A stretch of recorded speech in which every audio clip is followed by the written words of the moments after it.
Hello guys, അപ്പോൾ ഇന്ന് നമ്മളെ വണ്ടിയിലെ റേഡിയേറ്റർ ഒന്ന് വൃത്തിയാക്കി കാണിച്ചു തരാം. അപ്പോൾ വണ്ടി ഓവർ ഹീറ്റ് ആവുകയാണ്.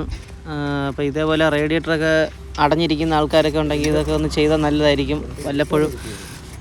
എന്ന് വെച്ചാൽ നമ്മൾ ഈ കാടൊക്കെ പറിക്കാൻ പോകുമ്പോഴത്തേക്ക് ഈ മറ്റേ പുല്ലിൻ്റെ അകത്തുള്ള പൊടിയും എല്ലാം കൂടെ കയറി ഒന്ന് അടയുന്നതാണിത്. അപ്പം നമ്മളെന്തായാലും ഇതിൻ്റെ ഗ്രില്ലും കാര്യങ്ങളും ഇതെല്ലാം അഴിച്ച് മാറ്റിയാണ്ട് ഈ നട്ടൊക്കെ അഴിച്ച് ഈ ബമ്പറൊക്കെ അഴിച്ച് മാറ്റിയിട്ട് വേണം നമുക്ക് ഇളക്കാൻ. അപ്പം നമ്മളിതെല്ലാം അഴിച്ച് മാറ്റിയിട്ടുണ്ട്. അഴിച്ച് മാറ്റി നമ്മളെ റേഡിയേറ്ററിൻ്റെ നട്ട് ബോൾട്ടും എല്ലാം അഴിച്ച് ഇതിൻ്റെ അകത്തുള്ള അവസ്ഥ നമ്മൾ കാണിച്ചു തരേ. കണ്ട ഫുള്ള് ചപ്പ് ചവറ ഫുള്ള്. അതായത് കഴിഞ്ഞ ദിവസം നമ്മളൊരു വലിയ സൈറ്റിൽ പോയായിരുന്നേ പണിക്ക്. അവിടുത്തെ ചപ്പ് ചവറ് കംപ്ലീറ്റ് ഇതിൻ്റെ അകത്തുണ്ട്. അപ്പോൾ ഒരു 3 മാസം 4 മാസം കൂടുമ്പോൾ ഇതൊക്കെ ഒന്ന് ഇളക്കി ഒന്ന് ക്ലീൻ ചെയ്ത് കഴിഞ്ഞാൽ വണ്ടിക്കകത്ത് ഇരിക്കാൻ നല്ല സുഖമായിരിക്കും. വണ്ടി ഓവർ ഹീറ്റ് ആകത്തില്ല. പിന്നെ എൻജിൻ ലൈഫും കൂടും. എൻജിൻ ഓവറായിട്ട് ഹീറ്റ് ആകത്തില്ല. അപ്പം ഇത് ചെറിയ ബ്രഷ്, ഇതേപോലത്തെ ഒരു ബ്രഷ് ഉപയോഗിച്ച് ചെയ്യാവുള്ളൂ കേട്ടോ. അതായത് ഹാർഡായിട്ടുള്ള സാധനമൊക്കെ ഉപയോഗിച്ച് കഴിഞ്ഞാൽ ഇത് മൊത്തം വളഞ്ഞു പോകും. ഇത് വളഞ്ഞു പോയി കഴിഞ്ഞാൽ പിന്നെ അകത്ത് വെളിയിൽ നിന്ന് കാറ്റിങ്ങോട്ട് വലിച്ചെടുക്കത്തില്ല ഇത്. അപ്പോൾ ഇവിടെ കണ്ടോ, നമുക്ക് കുറച്ച് ഓയിൽ ലീക്ക് ഉണ്ടായിരുന്നു. അപ്പോൾ ഓയിൽ വന്ന് കിടന്നിട്ട് ഈ പൊടിയെല്ലാം കൂടെ അടിച്ച് അവിടെ മണ്ണ് കട്ടയാക്കി പിടിച്ച് നിർത്തിയേക്കുക. അങ്ങനെ അപ്പുറത്തുനിന്ന് കാറ്റിങ്ങോട്ട് വരുന്നില്ല. അതൊക്കെ ഇച്ചിരി ചടങ്ങാണ്. ഒരു കമ്പിക്ക് അത് കുത്തി ഫുള്ള് കളയണം. പതുക്കെ കളയാനും പറ്റത്തുള്ളൂ. വേണ്ട ഇതേപോലെ ബ്രഷിന് നല്ല അടിപൊളിയായിട്ട് വൃത്തിയായിട്ട് തൂത്ത് എടുത്താൽ മതി.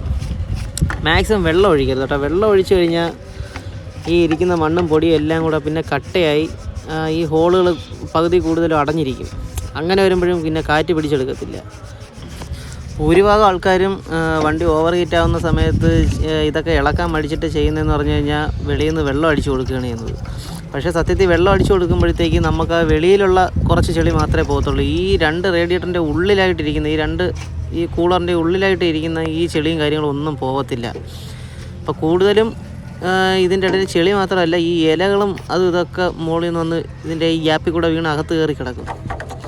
അപ്പോൾ അതൊക്കെ ഫുള്ള് മാറിയാൽ മാത്രമേ നമുക്ക് ഈ കാറ്റ് നല്ല രീതിയിൽ വലിച്ചെടുത്താലേ അത് ക്ലിയർ ആകത്തുള്ളൂ. അപ്പോൾ നമുക്ക് എന്തായാലും ഫുള്ള് ക്ലിയറാക്കി ഇതൊന്ന് ഇനി സെറ്റ് ചെയ്താൽ മതി. നട്ട് ബോൾട്ടൊക്കെ ഇട്ട് സെറ്റ് ചെയ്ത് ഇനി ബാറ്ററിയൊക്കെ ഒന്നെടുത്ത് കയറ്റാണ്ട് നമ്മളെ പരിപാടി ഒരുവിധം കഴിഞ്ഞിട്ട് നമ്മൾ വെള്ളം ഒഴിച്ചിട്ടേ ഇല്ല. പിന്നെ ഇതെല്ലാം കഴിഞ്ഞതിന് ശേഷം വെള്ളം ഒഴിച്ച് ക്ലീൻ ചെയ്താലും കുഴപ്പമില്ല, നല്ലത് തന്നെ.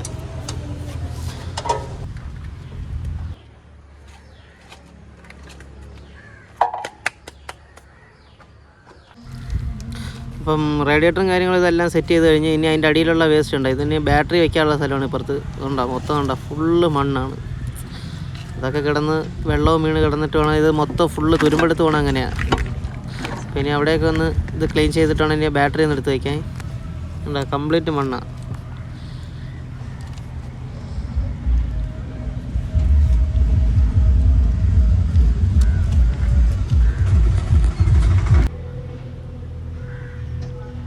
അപ്പോൾ നമ്മൾ ഏകദേശം എല്ലാം വൃത്തിയാക്കിയിട്ടുണ്ട്. ഇനി ബാറ്ററിയൊക്കെ ഒന്ന് റെഡിയാക്കാം. എന്തായാലും അഴിച്ച് സ്ഥിതിക്ക് ഇനിയിപ്പം ബാറ്ററി വെള്ളമൊക്കെ ഒന്ന് ചെക്ക് ചെയ്യണം. ബാറ്ററി വെള്ളമൊക്കെ ഒന്ന് ചെക്ക് ചെയ്തിട്ട് ഇനി ബാറ്ററി കൂടെ കയറ്റിയാൽ മതി. ഫുള്ള് കംപ്ലീറ്റ് മണ്ണായിട്ടിരിക്കുകയാണ് കേട്ടോ.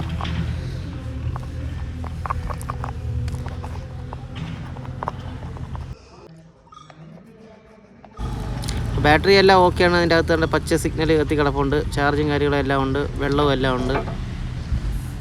അപ്പോൾ ഇതെല്ലാം ഓക്കെ ആയിട്ടുണ്ട്. നമുക്കൊന്ന് സെറ്റ് ചെയ്ത് നമ്മളെ വീഡിയോ ഇഷ്ടപ്പെട്ടാൽ ഒന്ന് ലൈക്ക് ചെയ്യുക. നമ്മളെ ചാനൽ കൂടി ഒന്ന് സബ്സ്ക്രൈബ് ചെയ്യുക.